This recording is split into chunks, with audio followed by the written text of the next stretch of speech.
کچھ لوگ سوال کرتے ہیں کہ ایسی مجالس میں جانے کا کیا حکم ہے جہاں پر میوزک، گانا بجانا اور اس طرح کی چیزیں ہوں۔ تو ایسی جگہوں پر جانا ایسی صورت میں جائز ہے کہ وہاں پر جا کر نصیحت کریں اور ان کو اس چیز سے روکیں۔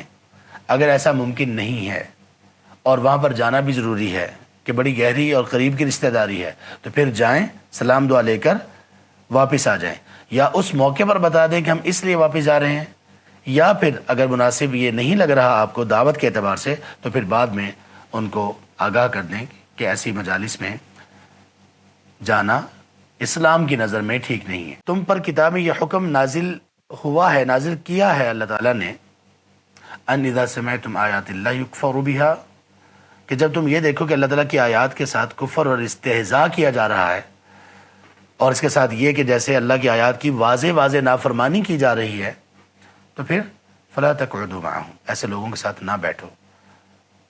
انکم اذا مثلهم، اگر تم ان لوگوں کے ساتھ بیٹھے ان سارے گناہوں کے باوجود اور دل کی خوشی کے ساتھ ان کے ساتھ اگر تم موجود رہے، تو پھر تم بھی انہی لوگوں میں شمار کیے جاؤ گے۔ تب تک ان کے ساتھ نہ بیٹھو جب تک کہ وہ اپنا ٹاپک چینج نہ کر لیں یا ان کی حالت چینج نہ ہو جائے۔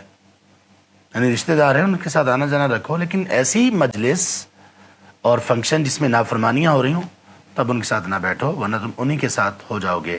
اور یہ آیات اللہ تعالیٰ نے کنٹیکس میں نازل کی منافقین کے، اس لیے اس آیت کا اختتام یہاں پر کیا، ان اللہ جامع المنافقین والکافرین فی جہنم جمیعا، بلا شبہ اللہ کافروں اور منافقین کو جہنم میں اکٹھا کرنے والے ہیں۔ کیا مطلب؟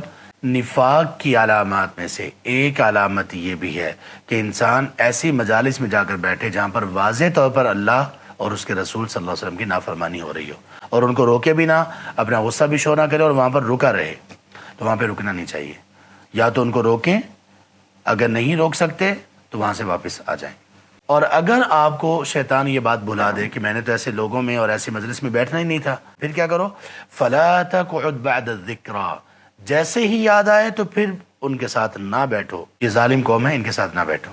وَذَرِ الَّذِينَ اتَّخَذُوا دِينَهُمْ لَعِبًا وَلَهْوًا، ان لوگوں کو چھوڑ دو، ترک کر دو جن لوگوں نے دین کو کھیل تماشا بنا لیا، وَغَرَّتْهُمُ الْحَيَاةُ الدُّنْيَا، اور دنیا کی زندگی نے ان کو دھوکے میں مبتلا کر دیا۔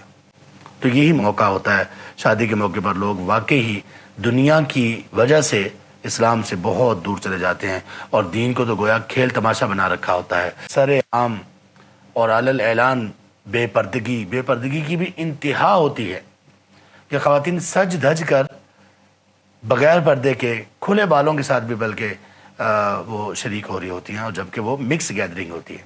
یہ مسلمان ہیں، سبحان اللہ۔ علامہ اقبال نے کہا تھا، وضع میں تم ہو نصارہ تو تمدن میں ہنود، یہ مسلمان ہیں جنہیں دیکھ کر شرمائیں یہود۔